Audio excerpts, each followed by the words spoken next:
Do nothing out of selfish ambition or vain conceit, but in humility consider others better than yourself. This comes from Philippians chapter 2, verse 3. Is your behavior centered around you? Are you always trying to do something for yourself, even if that means neglecting your wife? Our behavior says a lot about who and what our priorities are in our life. If we have a selfish attitude, it's easy for others to see it, but it may not be as easy for us to see it ourselves. The good news is there is a way forward, and over the next few episodes, we're going to unpack how you can become a more selfless husband instead of a selfish husband. Stay tuned. You are listening to the Husband Coach's Corner, the podcast designed to teach husbands how to love their wife each and every day and become better men in the process. I'm your host, Chris Scott, and welcome back to another episode.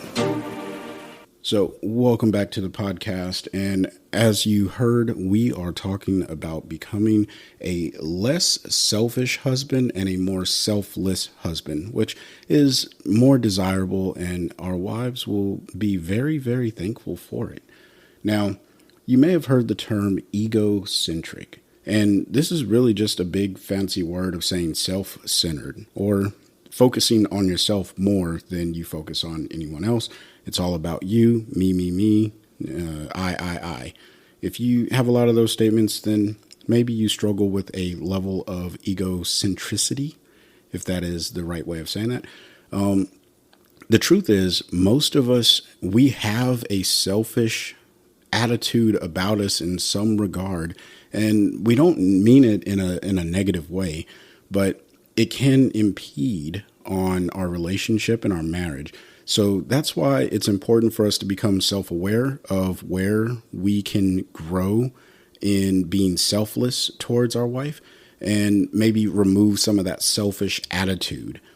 This is going to look different in every marriage, like everything always does. So please don't take this as one of those things where you're like, hey, I have to be more selfless. If you are very selfless, then maybe just a little bit more. But if you fall into the category of extremely selfish and you know it, I don't think too many people are confused on if they're selfish or not, but maybe they're falling into the category of being too stubborn, which is one of the areas that we will discuss in a future episode.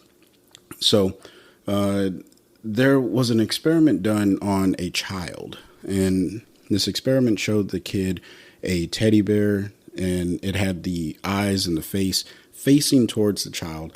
And the doctor or the person that was running the experiment said, hey, what do you see? And so describe to me what you see. And at the moment, the child was looking at the bear and started describing eyes and nose and mouth, which is to be expected. It makes perfect sense. Then the doctor or the person conducting the experiment asked the kid, hey, what do I see? And the kid said the eyes, the nose, the mouth, the exact same thing that the kid was seeing. And this just goes to show that we have a blind spot when it comes to seeing things from other perspectives. And the truth is, the person that's standing behind the bear is looking at the back of the bear's head, and they're seeing the back of the bear, right? So the perspective is different. And this is why it's so important for us to get this external view of ourselves. So for the next couple episodes, what I need you to do in order to get the most out of these drills and exercises is you have to step outside of yourself and observe yourself as a third person. Don't get upset. Don't get happy, right? Just be extremely neutral and allow yourself to really assess where you are. And that's okay. If you identify that there's a lot of work to do, don't be discouraged. I promise you, you're going to be able to make it through. The good news is that you're identifying that there's work that needs to be done. If you come out of this and you say, nope, I don't need to do anything, then that's where we may run into some issues. So let's go ahead and take a look at this. All right. Now, there's four things that we are going to unpack in future episodes to help us become more selfless in our marriage. The first one is immaturity, which is what we're covering today. And that is not fully developing a clear relationship or the way that you want to act and treat your wife in the relationship. And then there's time choices, which will be the next episode. This is really centered around what you spend your time doing really shows your priority. So that's important, and we'll unpack that. The next one is going to be insensitivity. Now, this one gets a little touchy-feely, but do you fully understand the needs of your wife? And, don't try and answer that right now. We'll get through that when we get to that episode. And then the last one is going to be, how stubborn are you? Like your stubbornness. How well do you take criticism from your wife? I think we can all relate to when our wife gives us criticism. Sometimes it's easier for us to just be like, I got to listen to you. And it's even worse when the criticism is right. Like if it's like real criticism or constructive criticism that's going to make us better. And we know that we're wrong and she's right. Those are always the worst. But that will be in episode number 4 of this series. So, immaturity, that's what we're talking about today. When we talk about immaturity, I'm not talking about your age. This really doesn't have anything to do with how long you've been married. Like the good news is if you are listening to this episode and you are engaged, you're not married, you can go into your marriage with a level of maturity that is developed in a way that you can be selfless towards loving your wife. And this is just going to help you build deeper connection with your wife. And, ultimately, it's going to give you an avenue of showing love to your wife every single day. All right. So immaturity has nothing to do with your age. In fact, it's really everything to do with the way that you treat your wife. All right. So how do you know if you are immature, and what are the key indicators of immaturity in your marriage? Well, there's 3 things. All right. The first one, do you care more about receiving things from your spouse than seeking to give her things? All right. Are you focused on getting something, but you're not giving anything in return? All right. That's the first one. The second one, you're impatient with your wife's flaws. Now, for the married person who, the husband that's been married for years, and you're like, oh yeah, I can just pinpoint those things, right? That's rhetorical. Keep that to yourself. But really focus in on why is it that you're impatient on that, right? You know the thing that your wife does and you just lose your patience over. I know the things that my wife does that I lose my patience myself. And, those are things or areas that I need to grow in my own immaturity. So, just take that for what it's worth and don't get too upset. Again, we're looking at this from a third person view. So take some time, reflect on that. And then the last one, how often do you outburst in anger instead of responding gently and appropriately? Now, this goes along with the last one of the impatience with your wife's flaw, but how often do you just blurt out in frustration and you yell? All right. Now, if you are a repeat offender of yelling at your wife and really causing her to be on edge, then this is something that you really, really want to take some time and figure out what's causing you to be so angry. Now, it's okay if it happens from time to time, right? We lose our temper. We're people.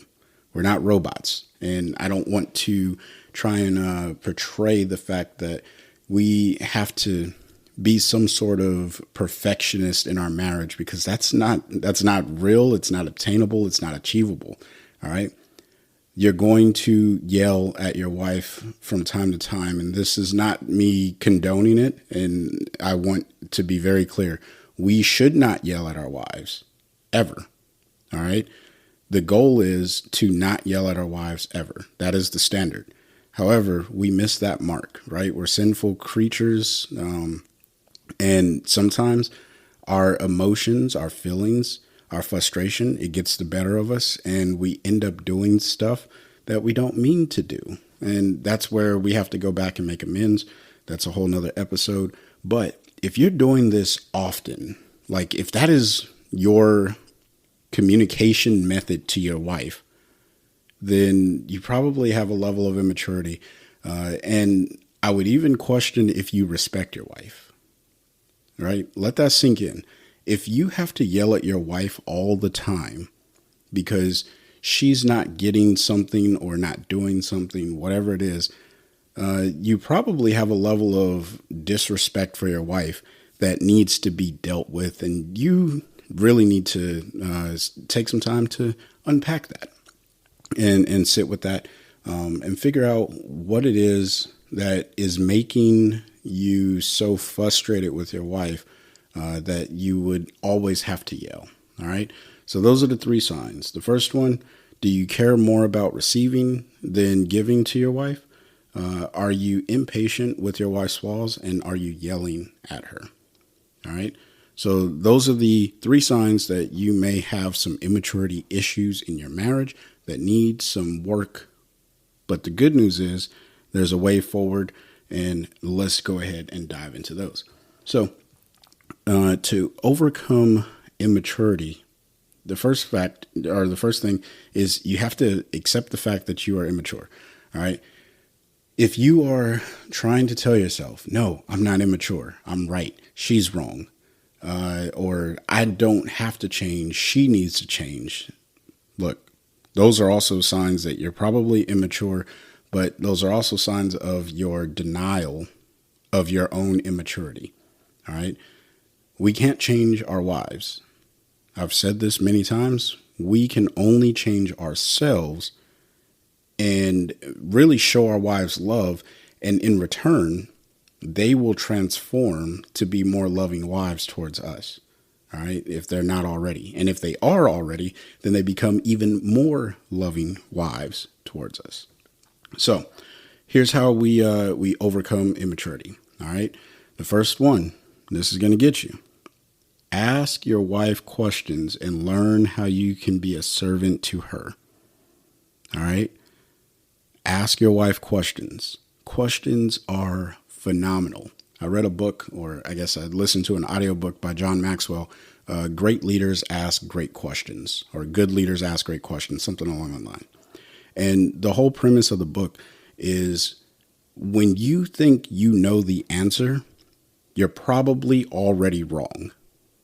So ask questions to gain information to confirm whatever your answer is or whatever you suspect the answer to be, because you'll find out more information that way when you ask questions.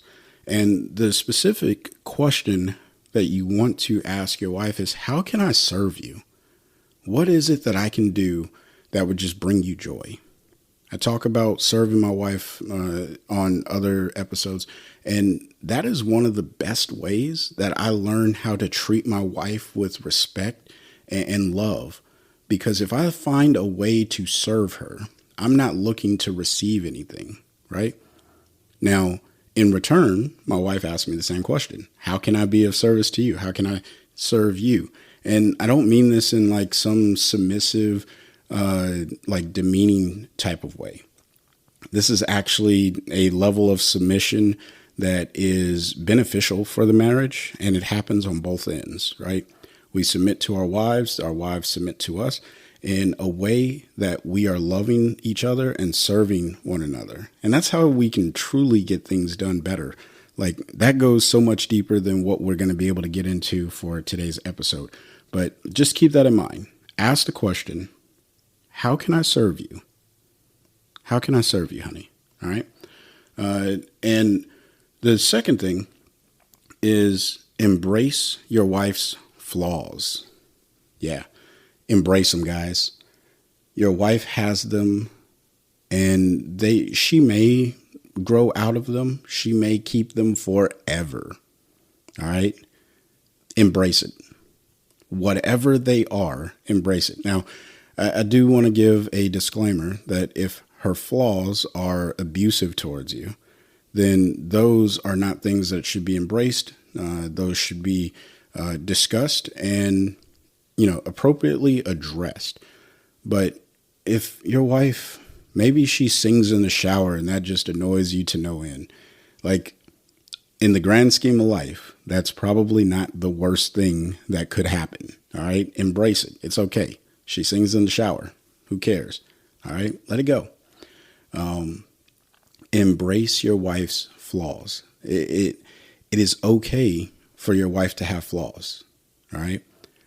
Just as I said that we as husbands, we're not going to be perfect. We're not robots. Guess what? Our wives aren't robots. They're not perfect either. They're going to do things that are going to get under our skin. And those things may irk us a little bit, right?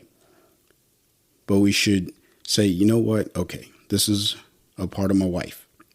Now, if it's something that you guys can talk about and maybe she doesn't even realize that it bothers you, that's even better, right? Because if she doesn't realize that something bothers you and you have an opportunity to share with her, like, hey, when you do this, it really bothers me.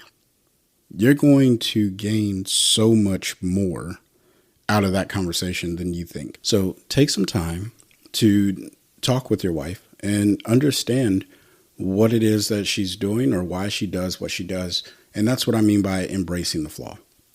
All right. You're not going to be perfect at it, but you can say, hey, when you do this, here's how it makes me feel.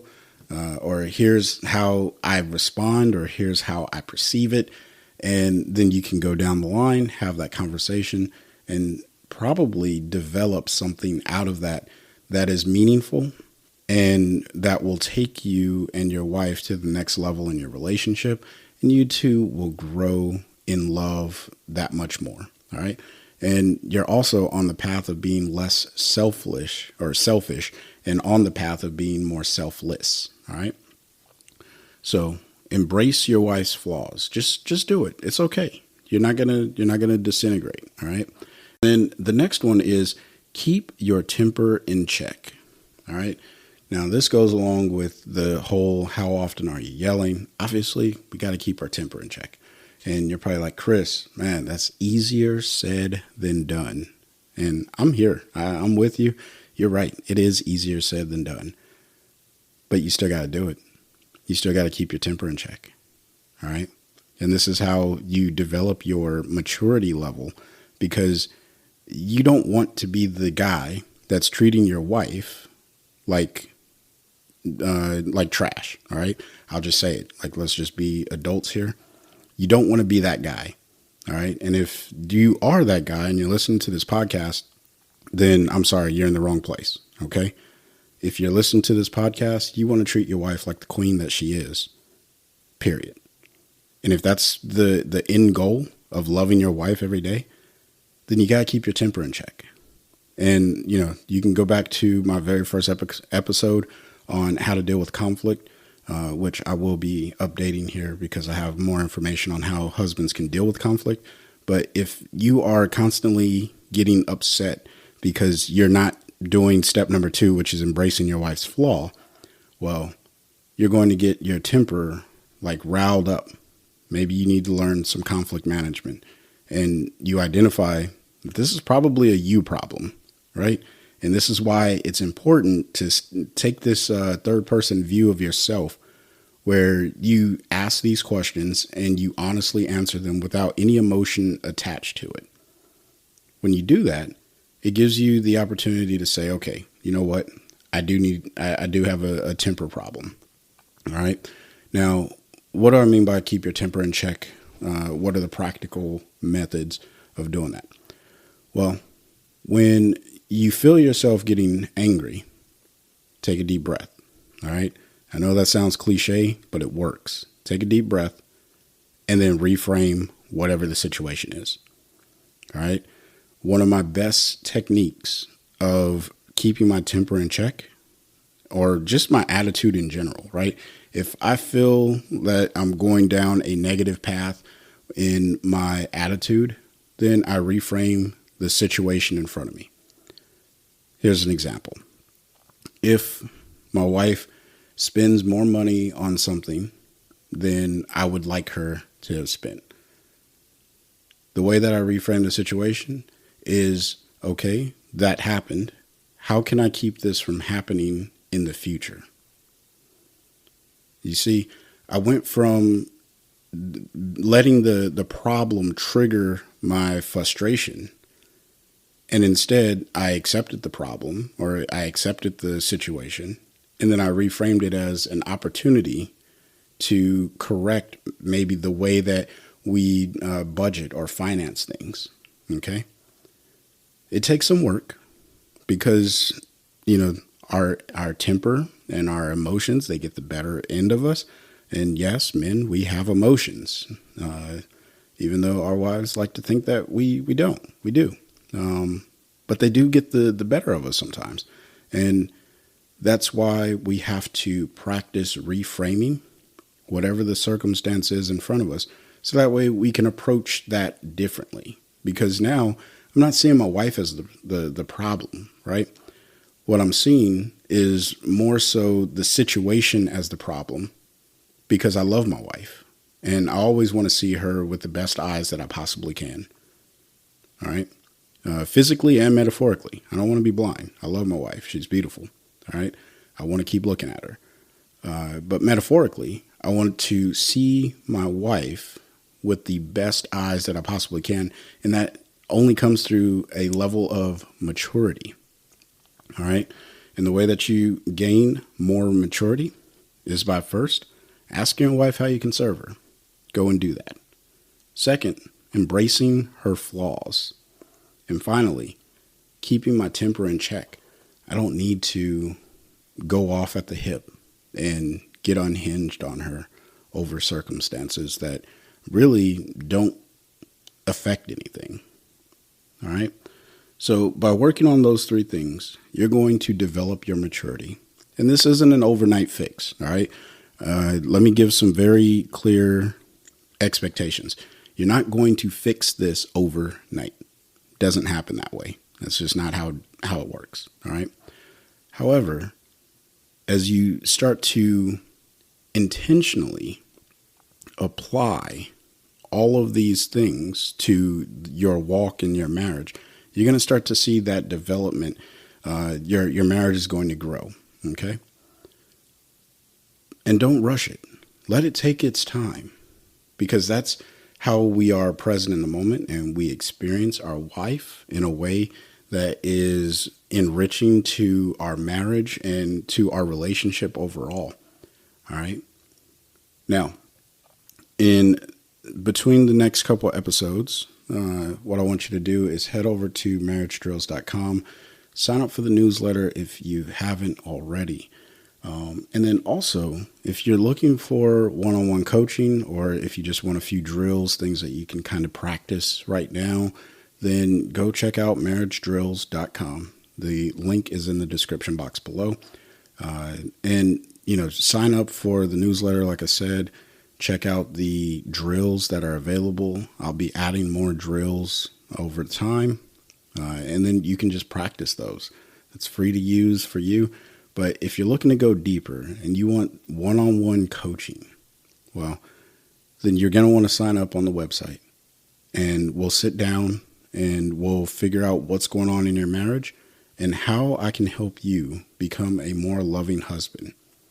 And I don't judge. I don't talk to anyone else about your specific relationship goals or your challenges. My goal is to help coach you to being a better husband as best as I can. All right. So if that's something you're interested in, go to marriagedrills.com and sign up. And until next time, I want you guys to find a way to love your wife every day. Peace.